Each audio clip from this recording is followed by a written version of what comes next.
Corsica, a rugged island in the Mediterranean, was a land of fierce independence. Though it had been annexed by France in 1769, just 10 years before Napoleon's birth, the Corsicans remained deeply attached to their unique culture and language. "We are Corsicans, not French," was a common cry heard in its villages. The people clung to their identity and viewed the French as outsiders who had imposed their rule.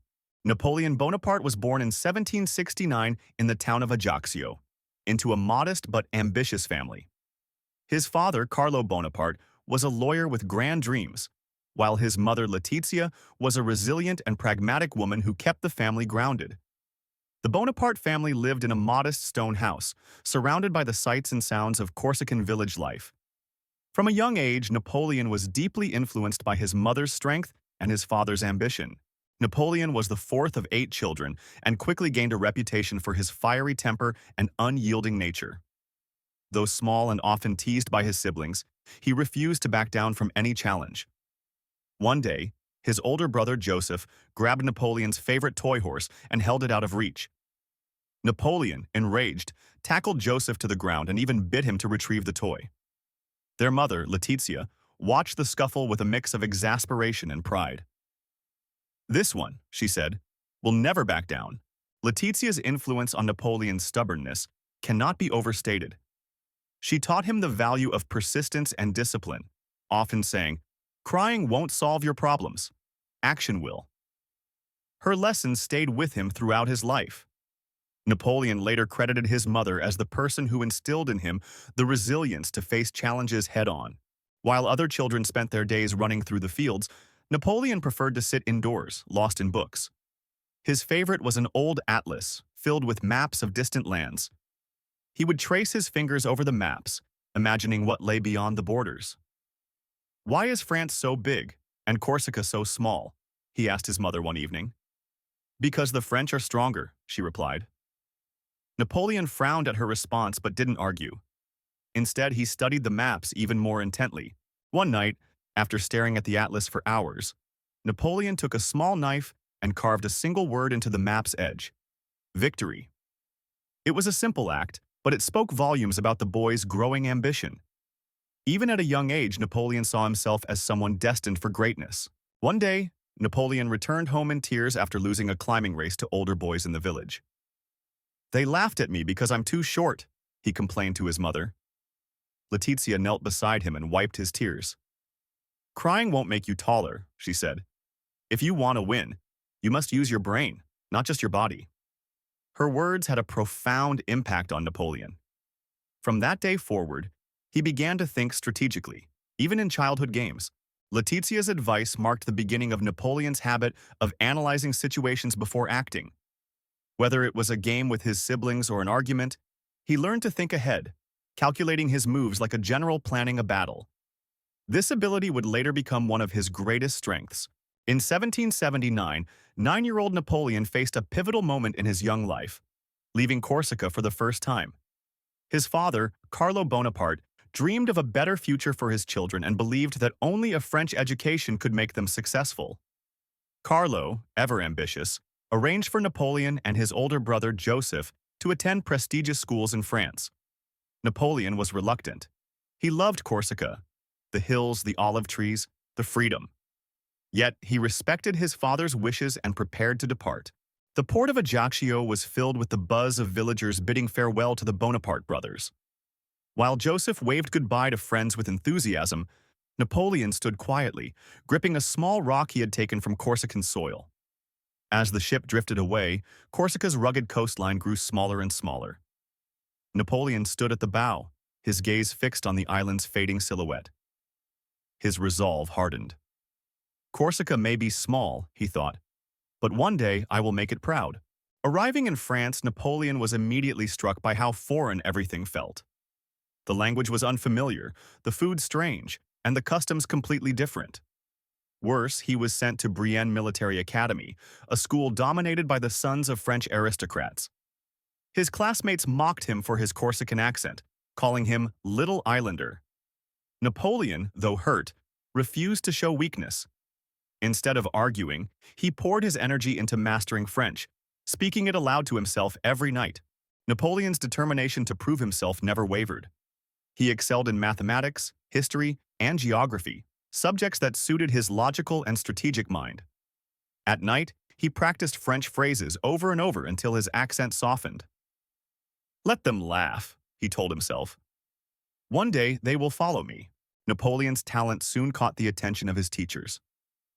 His grasp of mathematics, history, and military theory was exceptional. During one tactical exercise, the instructor posed a challenge. "You're commanding a small force, and the enemy occupies high ground. What's your move?" While others hesitated, Napoleon stood and confidently replied, "Flank them through the forest and cut off their retreat." The instructor nodded approvingly. His solution was bold and efficient, and it marked him as a natural strategist. Despite his initial struggles, Napoleon's brilliance began to earn him respect among his peers. One day, after another successful exercise, the instructor clapped him on the shoulder and said, "You have the makings of a great leader." The other cadets, once dismissive, began to watch Napoleon with a mix of envy and admiration. Though still isolated, he was no longer underestimated. While other boys at Brienne dreamed of wealth or comfort, Napoleon was inspired by something far greater. He immersed himself in the lives of historical conquerors like Alexander the Great and Julius Caesar. Their stories of ambition and glory captivated him. Late one night, in the margins of a book, he wrote, "One day I will surpass them both." Napoleon's vision of the future extended far beyond the walls of Brienne. Though still a boy, he saw himself commanding armies, reshaping nations, and leaving an indelible mark on history. Every night, as he fell asleep, he whispered to himself, "One day, the world will know my name." By the time Napoleon graduated, France was in chaos. The French Revolution had overthrown the monarchy, but the new government, the Directory, was weak and corrupt. Meanwhile, foreign powers like Britain, Austria, and Prussia formed coalitions to crush the revolution and restore the old regime. France's borders were under constant threat, and the revolution's ideals of liberty and equality were at risk of being extinguished. Amid this turmoil, Napoleon, a young artillery officer with big ambitions, saw an opportunity to rise. In 1793, Napoleon received his first major assignment during the Siege of Toulon, a port city captured by British forces. At just 24 years old, he was appointed artillery commander. The French army had been failing for months to reclaim the city, but Napoleon quickly identified their mistake. They were focusing on the city walls instead of targeting the British fleet in the harbor. Napoleon repositioned the artillery and concentrated fire on the ships. Within days, the British fleet retreated, and the city was liberated. This victory not only saved the revolution but also catapulted Napoleon into national fame. The Directory promoted him to brigadier general, an extraordinary rank for someone so young. In 1796, Napoleon was given command of the French army of Italy, a poorly equipped and demoralized force tasked with defeating Austria and its Italian allies. The soldiers were starving, unpaid, and ready to mutiny. When Napoleon arrived, their first impression of him was not promising. He was short, thin, and looked more like a student than a general. But Napoleon quickly proved that appearances were deceiving. He addressed his troops with fiery words. "Soldiers, you are hungry and poor. The enemy mocks you, but I will lead you to victory and to riches." The speech ignited their spirits, and the soldiers rallied behind their new commander. Napoleon wasted no time in leading his army to success. Using his trademark strategy of speed and deception, he launched a series of lightning-fast attacks, catching the Austrians off guard. His tactic of isolating and defeating smaller enemy forces one by one proved devastatingly effective. In just a few weeks, Napoleon transformed the once disheartened army of Italy into a force to be reckoned with. One of Napoleon's most daring moments came during the Battle of Lodi.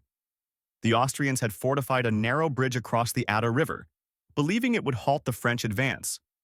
Rather than retreat, Napoleon decided to attack head-on. He personally led his soldiers in a charge across the bridge, braving intense enemy fire. Cannonballs splashed into the river and bullets whizzed past, but Napoleon pressed forward, inspiring his troops to follow. The Austrians, overwhelmed by the ferocity of the assault, retreated in disarray. The victory at Lodi was more than just a military success. It solidified Napoleon's reputation as a leader who fought alongside his men. Soldiers began referring to him as the Little Corporal, a nickname that reflected both affection and respect. Napoleon later wrote, "At Lodi, I felt I could achieve anything. I saw myself as a man of destiny." In less than a year, Napoleon's army of Italy defeated the Austrians and their allies, forcing them to sign the Treaty of Campo Formio. France gained control of vast territories, including much of northern Italy. Napoleon didn't just conquer, he also began to govern. He reorganized the territories under French control, establishing new laws and institutions that laid the groundwork for modern Italy. When Napoleon returned to France, he was hailed as a national hero. Crowds filled the streets, cheering and waving tricolor flags. Portraits of Napoleon were sold in shops, and people spoke of him as the savior of the revolution. But while the public adored him, the Directory grew uneasy. They saw in Napoleon not just a military genius, but also a potential threat to their fragile grip on power. When Napoleon returned to Paris after his Italian campaign, he was a national hero. The streets buzzed with his name, and the people saw him as the savior of the revolution. Newspapers declared him the general of victory, and his portrait was displayed in homes across France. But beneath the surface, the political situation in France was deteriorating. The Directory, the governing body, was weak and riddled with corruption. The economy was in shambles, and the ideals of the revolution, liberty, equality, and fraternity, seemed like distant dreams. Napoleon observed all this with a calculating eye. France needs order, he thought, and I am the one to provide it. In 1799, Napoleon seized his moment.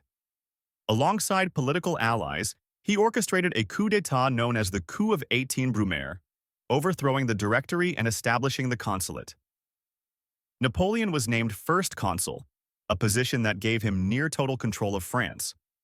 While the people believed he was restoring stability, Napoleon had other plans. This was not just about saving France, it was about consolidating power for himself. As first consul, Napoleon moved swiftly to centralize power. He reformed the legal system, reorganized the government, and stabilized the economy. His popularity soared, and in 1804, he took the ultimate step. He crowned himself Emperor of France. The coronation ceremony, held at Notre Dame Cathedral, was a grand spectacle attended by Pope Pius VII. But in a bold and unprecedented move, Napoleon took the crown from the Pope's hands and placed it on his own head. "Power is mine by right, not by tradition," he declared. This act sent shockwaves through Europe, signaling that Napoleon would bow to no one, not even the church. Napoleon's coronation made him the most powerful man in Europe, but it also made him many enemies. Monarchs across the continent viewed him as a dangerous upstart who threatened the established order. They began plotting against him, forming new coalitions to curb his growing influence. Napoleon, however, remained undeterred. "If they want to challenge me," he said, "I will meet them on the battlefield." One of Napoleon's most enduring legacies was the Napoleonic Code, introduced in 1804. This set of laws established equality before the law, protected property rights, and emphasized secular governance. Unlike the chaotic legal system of the Revolution, the Napoleonic Code was clear and uniform, laying the foundation for modern legal systems across the world. "My greatest victory," Napoleon later said, "is not on the battlefield. It is in the law." Napoleon also revolutionized education. He established lycées, state-run schools designed to train the next generation of leaders. His reforms emphasized merit over birthright, allowing talented individuals from all backgrounds to rise. In addition, Napoleon oversaw massive infrastructure projects, building roads, bridges, and monuments that transformed France into a modern nation. Paris, in particular, became a showcase of his vision. In 1805, Napoleon faced one of his greatest challenges, defeating the combined forces of Austria and Russia at the Battle of Austerlitz, also known as the Battle of Three Emperors. Despite being outnumbered, Napoleon used brilliant tactics to lure the enemy into a trap, securing a decisive victory. The battle cemented Napoleon's reputation as a military genius and solidified his dominance over Europe. By 1707, Napoleon's empire stretched from Spain to Poland, making him the most powerful man in Europe. He placed family members on the thrones of conquered nations, creating a network of loyal rulers. But his aggressive expansion also made him many enemies. The British, unable to challenge him on land, sought to undermine him through economic warfare, while other nations began secretly preparing for rebellion. By the early 1800s, Napoleon had defeated most of his enemies on the battlefield. Britain, however, remained unconquered, shielded by its powerful navy. Unable to invade, Napoleon devised the Continental System in 1806, an economic blockade aimed at crippling Britain by cutting off its trade with Europe. Napoleon demanded that all European nations under his control cease trading with Britain. While the system caused significant disruptions to British commerce, it also strained the economies of France's allies and subjected Europe to increasing resentment. Napoleon's attempt to dominate Spain in 1808 marked the beginning of a costly and brutal conflict known as the Peninsular War.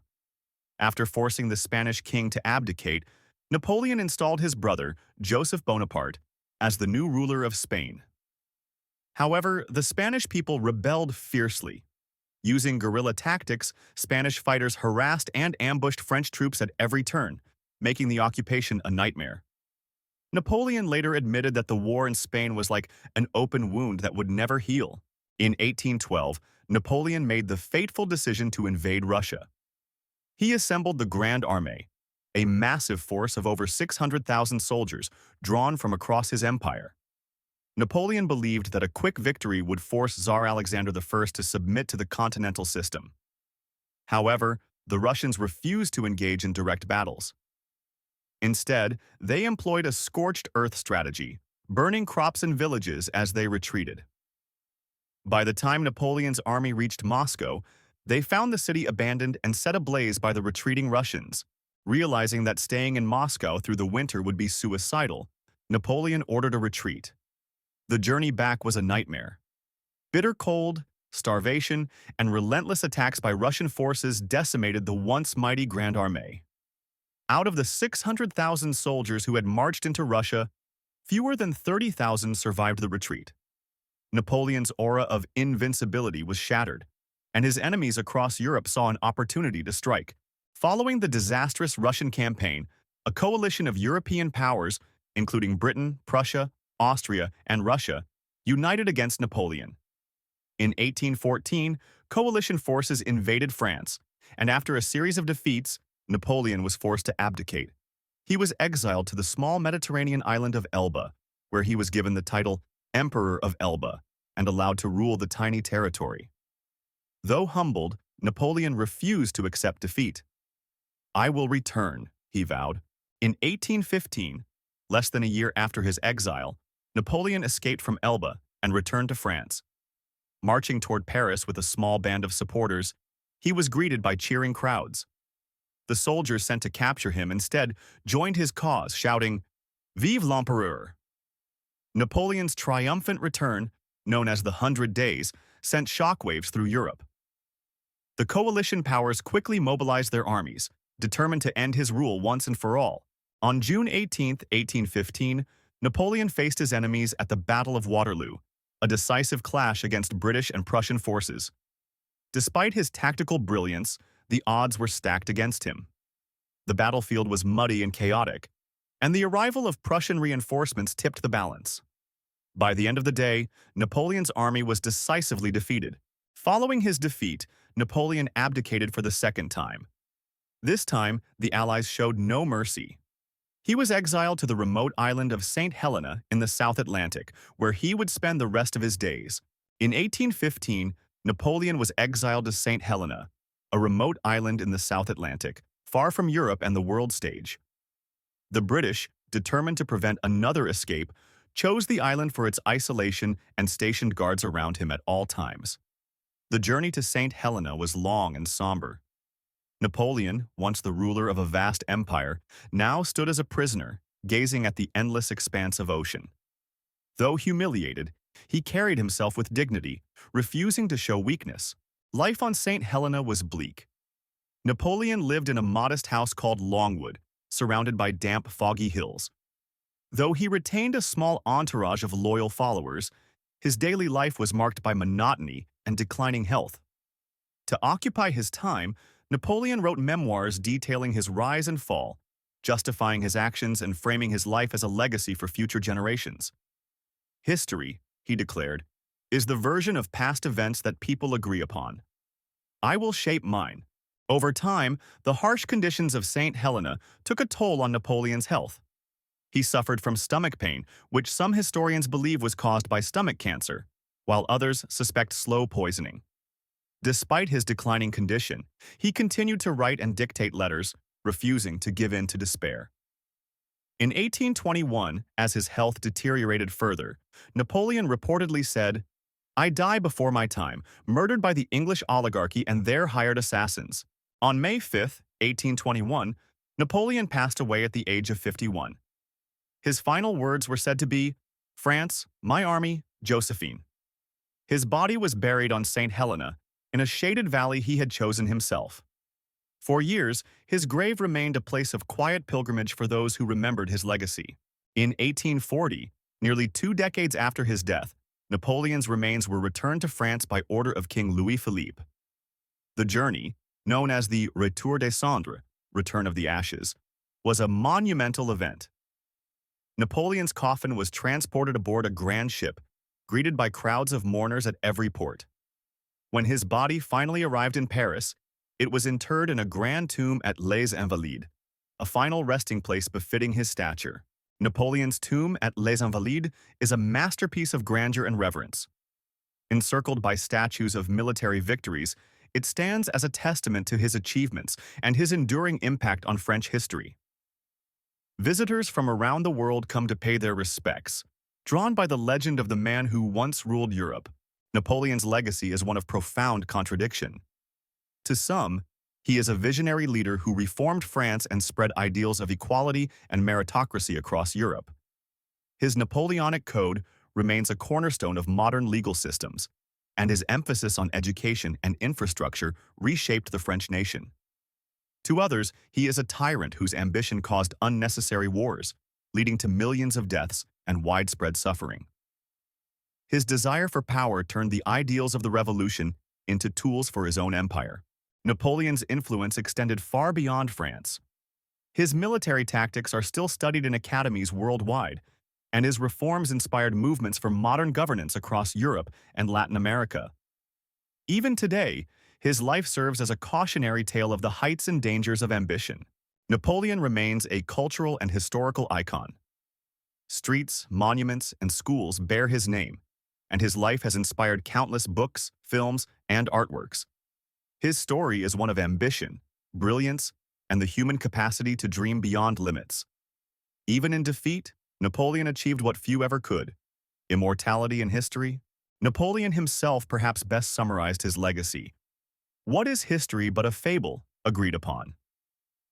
His life continues to captivate the world, reminding us of the power and peril of ambition. Whether celebrated as a hero or criticized as a tyrant, one thing is certain: Napoleon Bonaparte remains one of history's most extraordinary figures.